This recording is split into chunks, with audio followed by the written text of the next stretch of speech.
Halo guys, assalamualaikum. Welcome back to my YouTube channel. Ketemu lagi sama aku, Davinalita.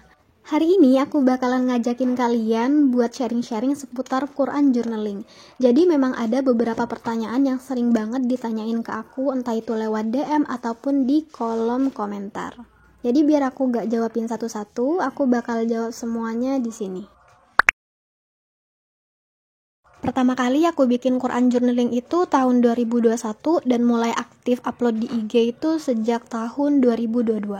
Nah, saat itu pertama kali aku menemukan konten Quran journaling itu di Explore IG dan itu berasal dari Malaysia dan juga berbahasa Inggris. Nah, sejak saat itulah aku mulai tertarik untuk bikin Quran journaling tapi dalam versi bahasa Indonesia.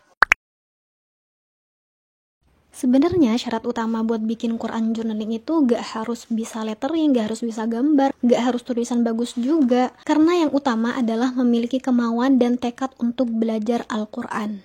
Karena memang tujuan utamanya adalah untuk bisa paham Al-Quran, dekat sama Al-Quran, bukan sebagai ajang adu keestetikan. Nah, ini bisa dilihat pertama kali aku bikin Quran journaling itu tuh biasa aja, biasa banget malah. Kayak cuma nulis catatan aja. Terus aku mencoba gaya baru. Nah, bisa dilihat di sini, ini udah mulai aku bikin kayak diagram alir. Di situ udah ada tafsirnya, ada refleksinya, dan juga udah ada action plan-nya. Seperti yang aku bikin sekarang, cuman memang dengan versi yang lebih simple. Kemudian aku beli buku yang aku gunain khusus buat ngejurnal. Nah, bisa dilihat di sini aku masih pakai gaya yang tadi. Dan dari sini kita bisa tahu kalau ngejurnal itu gak harus bisa gambar dan gak harus bisa lettering. Buktinya, aku bisa bikin Quran journaling tanpa ada gambar ataupun lettering sedikit pun. Hanya saja memang di sini aku pakai stiker untuk menjadi pemanisnya. Nah, gitu ya teman-teman. Jadi kalau memang gak bisa lettering dan gambar, bisa diakalin dengan pakai stiker. Kemudian di sini aku udah mulai ngegambar tipis-tipis yang simpel aja, kayak daun menjalar ini. Memang simpel sih, tapi bisa bikin tulisan kita jadi gak monoton. Nah, cara ini bisa kalian coba dan praktekin di rumah.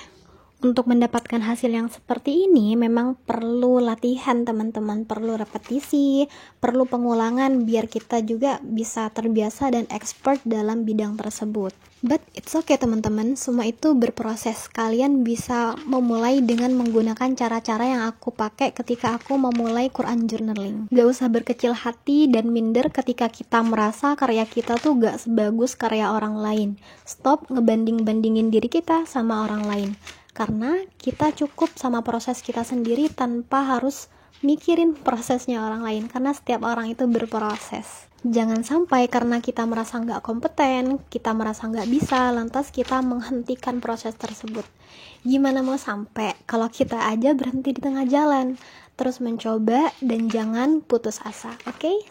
By the way, aku juga punya buku ini nih guys. Jadi buku ini aku gunain khusus untuk belajar lettering, belajar menggambar, buat bikin itulah hiasan-hiasan. Jadi nanti kalau misalnya aku mau ngejurnal terus bingung mau gambar apa, aku tinggal buka buku ini. Nah, kalau kalian penasaran aku ini dapetnya dari mana referensinya, aku dapet dari Instagram dan juga di Pinterest.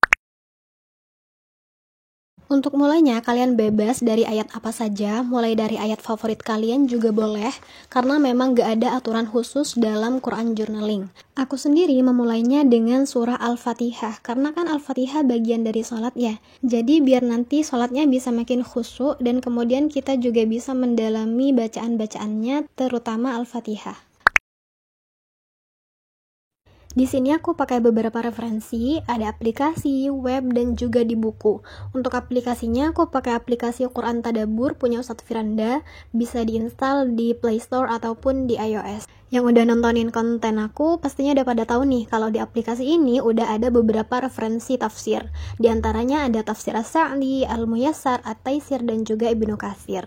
Nah, untuk webnya aku pakai celiktafsir.net. Nah, ini tuh web asal Malaysia, jadi bahasanya tuh berbahasa Melayu. Ini udah lengkap 30 juz, kalian tinggal cari aja kalian mau juz berapa dan juga mau ayat berapa. Cuman bahasa Melayu sama bahasa Indonesia tuh kan memang ada bedanya ya. Jadi ada beberapa bahasa yang bikin aku tuh masih bingung kadang, tapi masih bisa lah dimengerti sedikit-sedikit. Dan ini dia buku-bukuku yang berhubungan dengan Al-Quran dan bisa dijadikan referensi untuk bikin Quran journaling. Aku bakal spill sama kalian satu persatu. Yang udah nontonin kontenku sebelumnya pasti udah gak asing dengan buku ini.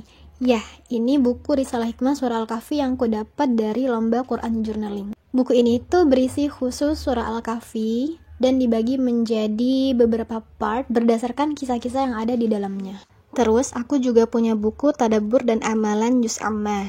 Ini tuh bukan kayak tafsir pada umumnya sih, lebih ke mencari faidah-faidah dalam setiap surah dan ayatnya.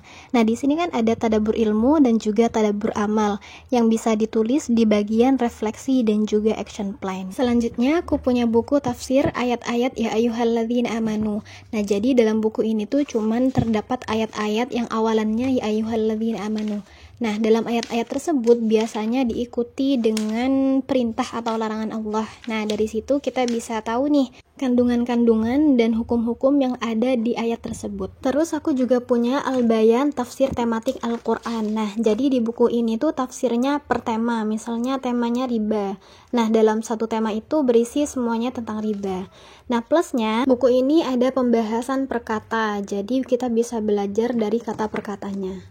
Lanjut, aku juga punya buku Wanita-Wanita dalam Al-Quran.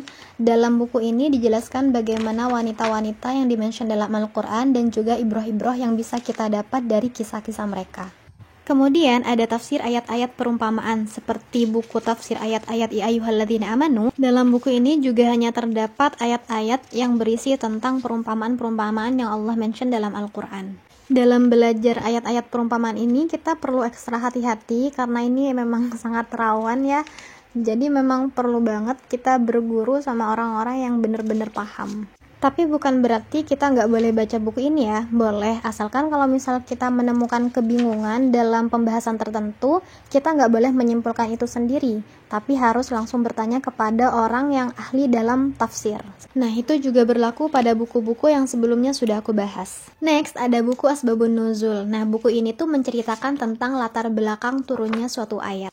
Tentunya kalian udah pada tahu ya isi dari Asbabun Nuzul itu seperti apa, tentang kejadian apa yang menyebabkan ayat itu turun. Terus aku juga punya buku tafsir ayat-ayat tentang wanita. Nah, berbeda dengan wanita-wanita dalam Al-Quran, buku ini lebih general tentang kehidupan wanita secara umum. Tapi menurut aku buku ini nggak terlalu detail dan perlu ada buku penunjang yang lain, tapi cukup memberikan informasi kepada kita tentang ayat-ayat apa saja yang berhubungan dengan wanita. For the last, di sini ada buku Al-Alfaz. Nah, buku ini tuh kayak kamus gitu ya. Jadi buku ini membahas tentang makna per satu katanya. Nah, ini sangat memudahkan kita dalam belajar, apalagi kita belajar bahasa Arab Al-Quran. Kalian bebas pakai Al-Quran apa aja, sebenarnya pakai buku tafsir aja udah cukup sih, karena di situ juga udah ada ayatnya. Tapi seringkali kita menemukan ayat yang menarik ketika kita membaca Al-Quran dengan terjemahnya. Jadi aku sarankan untuk menggunakan Al-Quran yang ada terjemahannya. Aku juga menyarankan untuk pakai Al-Quran tagging kayak gini, karena ini bisa memudahkan kita untuk mencari tema Quran journaling, apalagi buat kita-kita yang suka bingung mau ngejurnal surah apa.